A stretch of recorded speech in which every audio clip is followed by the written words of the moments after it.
آپ سب آگاہ ہیں، واقف ہیں جو حالات ملک میں پھیلائے گئے ہیں، پر جس سنگل معاملے کے لیے میں نے یہ پریس کانفرنس کی آپ کو زحمت دی ہے، وہ ہے ایک انبلیویبل چیز، ذہن میں نہیں آ سکتا، سوچ میں نہیں آ سکتا کہ کسی سابق لیڈر آف دی اپوزیشن اور سابق پرائم منسٹر کے ساتھ یہ سلوک کیا جائے کہ 60 دن اس کی تمام جو کوئی بھی رسائی ہے باہر کی دنیا سے اس کو ختم کیا جائے، نہ وکلا، نہ فیملی ممبر، نہ ڈاکٹر، کوئی ان کو مل نہیں سکتا، نہ وکیل.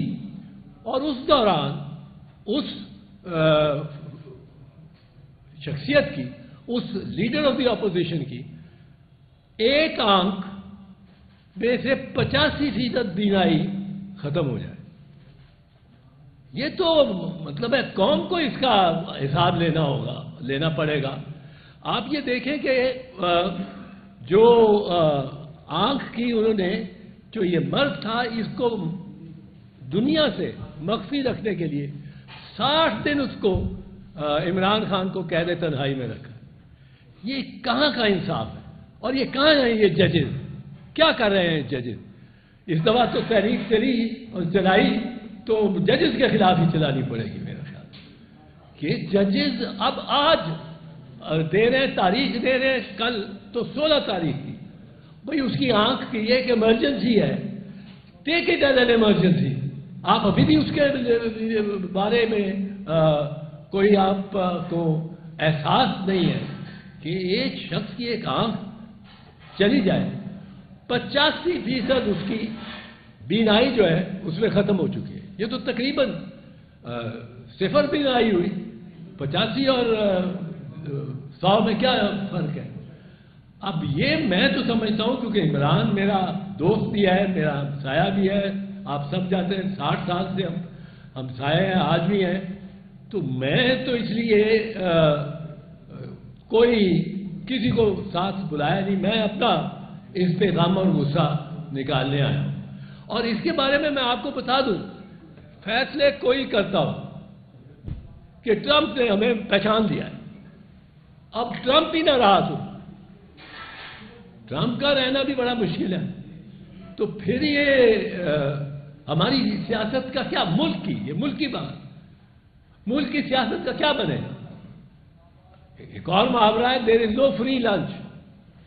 انگریز کے محاورے، انگریز کی جو پشت ہا پشت، صدی ہا صدی وہ چل رہے ہیں اور ان میں بڑی ایک قسم کی سچائی اور حقیقت پائی جاتی ہے. اب یہ جو نو فری لنچ سے مراد ہے کہ ہمارے جو نمائندے یا ہماری پاکستان کی طرف سے جو واشنگٹن میں 2-3 مرتبہ گئے ہیں اور ٹرمپ کے ساتھ ان کی بڑی کھلی بات چیت ہوئی ہوگی، کیونکہ 2 گھنٹے کا اگر لنچ ہو، ایک آرمی چیف اور ایک president of the United States, تو ان کے اس میں کوئی میننگ فل بات ہوئی. وہ اچھی اور بری ہے، وہ علیحدہ بات. اب وہ میننگ فل بات جو ہے وہ مجھے تو اس کا اندیشہ ہے کہ جب ہم جا کے بیٹھتے ہیں بورڈ فار پیس میں تو ہم اپنے خاصے دستے فلسطین پر ایک پیس کا رول، بظاہر امن کا، یہ امن دستے کہلاتے ہیں یو این میں. تو یہ پیس کے لیے ٹروپس جا رہے ہوں گے، یہ ان کو لڑنا وہاں پڑے گا. کس سے لڑنا پڑے گا؟ فلسطینی کے بیچارے کے پاس تو اسلحہ بھی نہیں رہا اور زمین بھی نہیں رہی اور اس کے کوئی بلڈنگ بھی نہیں کھڑی رہی. اس کو تو آپ نے وہاں سے آپ نکالنا امریکہ ہی کر لے گا. یہ دستے ہیں تاکہ آپ کوئی مزاحمت نہ کرے اسرائیل کی توسیع پسندی، اس کے خلاف یہ لڑیں گے، جو مزاحمت کرے گا اسرائیل کی جانب سے فلسطین کے قبضے کو قانونی بنانے کی طرف۔ انٹرنیشنل لا کے تحت کوئی گنجائش نہیں، کوئی اس کا امکان نہیں، بٹ وہ جو کر گیا وہ کر گیا۔ وہ تو یہ تو کہتے ہیں جی جو کر دیتا کر دیتا، ڈی فیکٹو پوزیشن کو یہ لیتے ہیں، ڈی فیکٹو کو یہ مانتے ہیں۔ تو اس قوم کے لیے بڑا مشکل ہوگا، کوئی یہ آسان نہ سمجھے کہ پاکستانی فوج اسرائیلی سپاہیوں سے کندھے ملا کے اور ایک مسلمان فوج ہے یا عسکری تنظیم ہے اس کے خلاف یہ چل رہے ہو۔ تو یہ ان کو سوچنا چاہیے، یہ باقی مسلمان ملکوں کو بھی سوچنا چاہیے۔ بالکل ہم امن چاہتے ہیں فلسطین میں، بالکل ہم امن چاہتے ہیں وہاں کے تمام ممالک کے درمیان، ہم اپنے اپنے باؤنڈریز میں بارڈر میں رہ کے جئیں اور اپنی ترقی کا سوچیں، لیکن بارڈر سے نکل کے اور فلسطین کی آبادی کو ٹیک اوور کرنا یہ ان کا کام نہیں ہے۔ اور اب میں پھر اسی پہ واپس آتا ہوں کہ جو یہ کر رہے ہیں عمران خان کے ساتھ، اس کا نام نہیں لے سکتے، اس کا نام آپ نے چھین لیا اس سے، وہ پھر بھی ووٹ لے گیا سب سے زیادہ، اس کا نشان آپ نے چھین لیا پھر بھی وہ ووٹ لے گیا سب سے زیادہ۔ تو اس میں جو میں کہتا ہوں کہ ہمیں سب آپشن کھلی رکھنی چاہیے۔ اگر ہم اوور کمٹ کر جاتے ہیں کسی کو، ٹرمپ ہے، اگر ٹرمپ آج ہے کل نہیں ہوتا تو پاکستان تو ایک جھولے میں آ جائے گا، ادھر ادھر جھولتا، اب وہ کس کی طرف وہ اترے۔ چین نے ہمارا اتنا ساتھ دیا ہے، چین کی ٹیکنالوجی سے ہم بھارت سے وہ چھوٹا سا مارکا جو ہوا ہے ان کا ہمارا، اس میں ہم نے پسپا کر دیا بھارت، اور وہ مودی اپنے زخم چاٹ رہا۔ اب وہ چین کی بدولت ہے، چین سے ہمارے زمینی اور بہت رشتے اور دیرینہ دوست ہیں۔ اب اس کو بھی کیا ہم ٹرمپ کے کہنے پہ چھوڑ دیں گے، خیر بات کہہ دیں گے؟ تو یہ بڑے مشکل فیصلے آپ کے سامنے آ رہے ہیں۔ آپ پارلیمنٹ کو فوری اس میں اعتماد میں لیں، فوری بریفنگ دیں، فوراً بریفنگ دے پرائم منسٹر کہ کیا بات چیت ہوئی ہے، کیا کوئی ایک دوسرے کی اگر آپ امداد کر رہے ہیں تو کس طرح کر رہے ہیں، امریکہ کس طرح ہماری کرے گا، ہم اس کی کس طرح کریں گے۔ ہم یہ نہیں چاہتے کہ ہم ضرور کہیں کہ ایک طرف ساری دنیا ایک ہی طرف ہو جائے، اور لیکن ہم کہتے ہیں کہ پاکستان اپنے مفاد میں خود سوچے، اور جب پاکستان اپنے مفاد میں خود سوچنے لگے گا تو پھر یہ ہمارے جو شریف خاندان میں اس وقت خوشیاں منائی جا رہی ہیں کہ ہماری پریزیڈنٹ امریکن پریزیڈنٹ کے ساتھ فیس ریکگنیشن ہو گئی، وہ دور سے کہتا ہے وہ فیلڈ مارشل، تو یہ بڑی اچھی بات ہے۔ امریکن پریزیڈنٹ کے ساتھ ایسا ہو تو اچھے روابط ہوتے ہیں، اس کا کوئی فائدہ ہی ہوگا۔ لیکن اگر اس کی قیمت ایسی ہے جیسے میں نے عرض کی، تو پھر وہ اس قوم کو منظور نہیں ہوگی، اور اگر منظور کرانے کا کوئی راستہ ہے تو وہ پارلیمنٹ ہے، اور پارلیمنٹ کے ذریعے پارلیمنٹ کو فیئر کانسٹیٹیوشنل ایڈجسٹمنٹ کے بعد آئینی اعتبار سے ایڈجسٹمنٹ، اس وقت وہ آئینی اس کی شکل نہیں ہے، اس میں اسٹرینجرز بیٹھے ہیں، اجنبی بیٹھے ہیں، تو وہ کیا جائے، سب سے پہلے عمران خان کی ٹریٹمنٹ فوری شروع کی جائے اور فوراً اس کی رپورٹ پارلیمنٹ کے آگے رکھی جائے. یہ اس لیے بھی ضرورت ہے کہ جج صاحبان بھی عجب انداز میں جو اس سنجیدگی کو سمجھتے ہی نہیں، اس معاملے کی سنگینی کو، وہ جج صاحبان بھی لگے ہوئے ہیں. ڈیٹ ڈال دی ہے، اس کے آنکھ میں 85% اس کی بینائی چلی گئی ہے، اور تاریخ جج صاحب 16 تاریخ ڈالتے ہیں. بھائی وہ تو دوسرے دن رپورٹ ہم مانگنی چاہیے. چیف جسٹس صاحب کو کہنا چاہیے تھا آج 12 ہے، 13 کو رپورٹ لے گیا یا آج شام تک لے گیا، اور میرے پاس پمز میں جو کاروائی ہوئی ہے وہ بھی لے گیا. یہ جج بھی بالکل کیلس ہو گئے. ان کو یہ ہیومن رائٹس تو کیا، ہیومینٹی کا سے واسطہ کوئی نہیں. تو پہلے اس کی ٹریٹمنٹ، اور it should be brought to the notice of the parliament both houses. دوسرا، عمران خان کو میڈیکل گراؤنڈز پہ بیل کرنا لازم ہے. بیل لینا یہ نہیں ہو سکتا اس طرح کی آنکھ اس کی بینائی رہ جائے 15% اور آپ اس کو بیل بھی نہ دیں. وہ بیل کرو اور وہ اپنے مرضی سے علاج کراتا رہے گا پھر، اور وہ ملک سے جانے والا نہیں ہے. یہاں تو غلط سرٹیفکیٹس بنا کے اور غلط رپورٹیں لے کے اور لوگ چلے گئے لندن. کہتے ہیں جی وہ اس میں جو سلمان صفدر صاحب کی رپورٹ ہے، ان کے اپنے وکیل ہیں، اس میں کہ جی وہاں 5 جوڑے جوتے بھی پڑے ہوئے ہیں اس کے پاس، اور اس کے پاس یہ مشین بھی پڑی ہوئی ہے، اور اس کو یہ سوال یہ نہیں ہے کہ اس کے پاس کیا کچھ پڑا ہے، سوال یہ ہے کہ اس کو کیا کچھ ڈینائی کیا گیا. اگر آپ اس کا علاج نہیں کراتے، اس کی آنکھ پتہ نہیں زہر کوئی دیا جا رہا ہو جو آنکھ کو بینائی کو کرتا ہو اثر.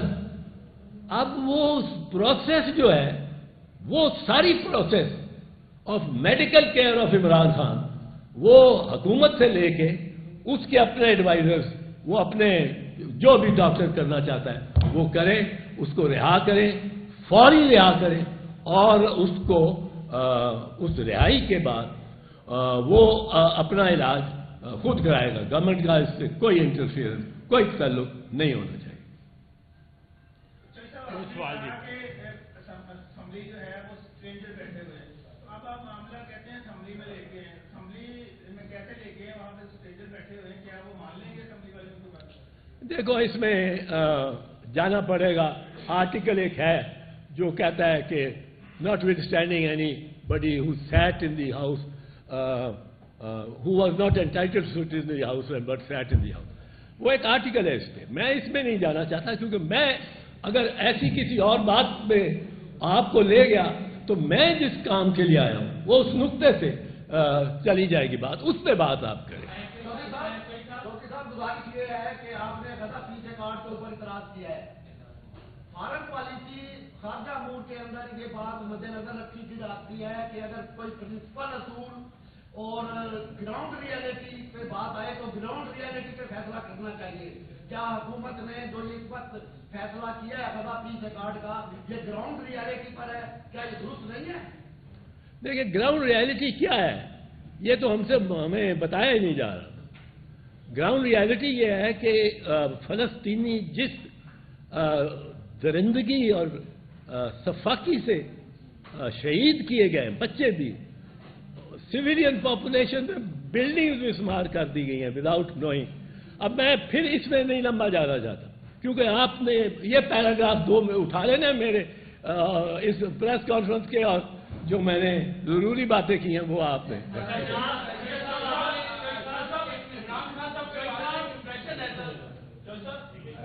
عمران خان صاحب کے بارے میں ایک امپریشن ہے کہ وہ کسی قسم کی گورنمنٹ کے ساتھ ڈیل کرنے کے لیے تیار نہیں ہے. آپ کہہ رہے ہیں کہ ان کو علاج کا پورا موقع دیا جائے، ان کی بیل دی جائے وہ اپنے ڈاکٹر سے.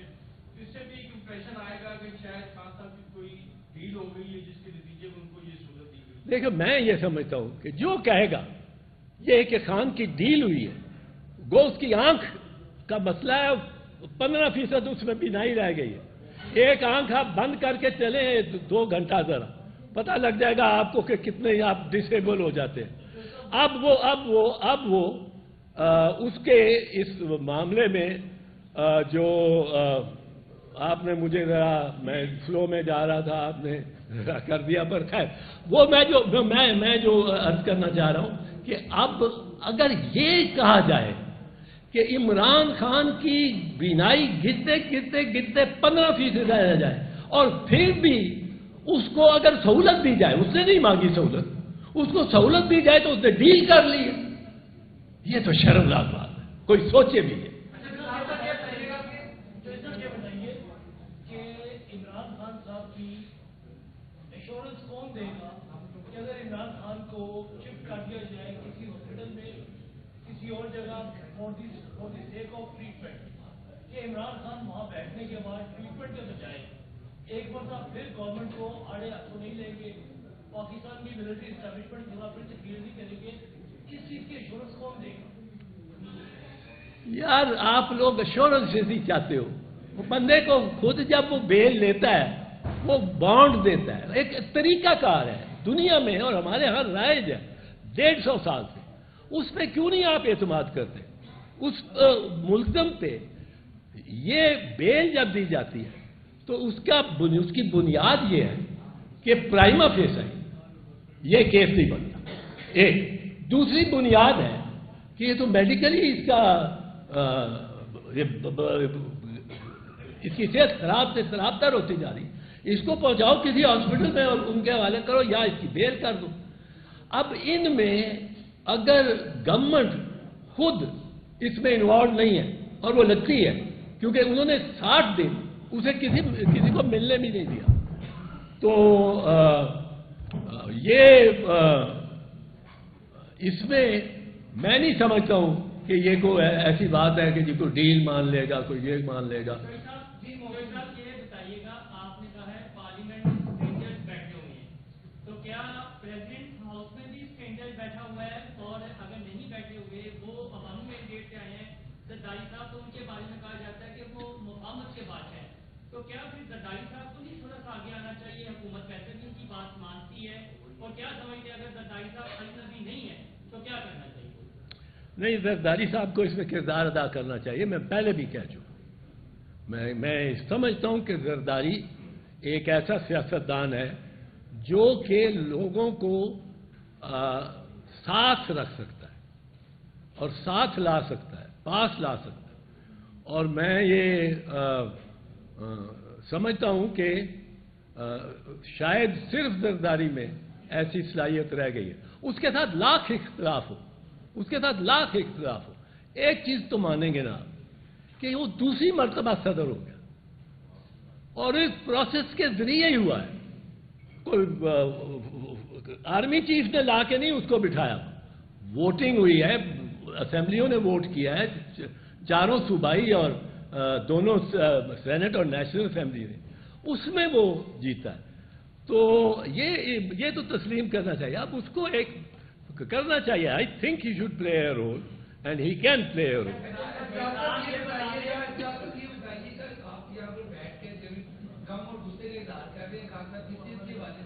تو ان کی پارٹی ہے، سوشل رائٹ ان کے ایم پی ایز ہیں، ایم ایل اے ہیں، آپ کو نہیں لگتا پھر بھی جو اس وقت موجودہ قیادت ہے ان کی انہوں نے بھی نااہلی دکھائی ہے اس معاملے کو لے کے صحیح طریقے سے نہیں چلے گا؟ نہیں، نااہلی تو میں کسی کی اس کی شناخت اور نشاندہی کرنے نہیں آیا ہوں، میرا یہ معاملہ نہیں ہے، یہ ان کا پارٹی کا انٹرنل معاملہ ہے۔ میرا خیال میں ان کو بڑے نامساعد حالات ملے، ان کو بڑے بہت ہی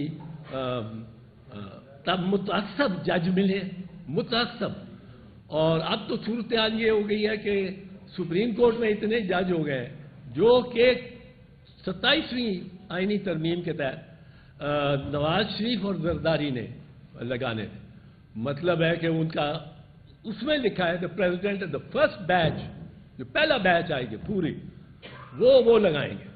اب پہلا بیچ اگر لگا دیا تو آپ کو میں بتاؤں 1985 کی الیکشن میں ہم نے پیپلز پارٹی نے حصہ نہیں لیا، پیپلز پارٹی نے حصہ نہیں لیا، اور وہ نان پارٹی الیکشن تھا 85 کا، اس میں سینٹ الیکٹ ہو گیا۔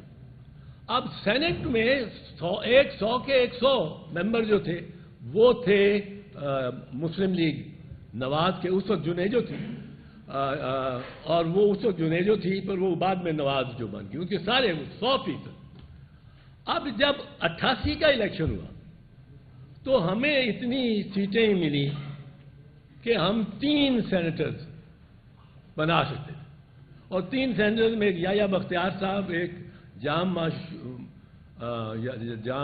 سندھ کے تھے، نہیں جام معشوق نہیں، وہ ایک وہ تھے، اور ایک افتخار گیلانی، 3۔ وہ اتنی آدھی سیٹیں پہ ووٹ ہونی تھی، یعنی 50 میں بھی ہماری جو نمائندگی جو ہم لے سکتے تھے سیٹیں، وہ لے سکتے تھے 3۔ اب ہم اس ہاؤس میں میجورٹی میں آتے آتے پتہ نہیں اب کہیں میجورٹی میں آئے ہیں، ہر دفعہ کنٹیسٹ کر رہے ہیں۔ سندھ سے ہم 14 میں سے 12 سیٹیں لے رہے ہیں، پنجاب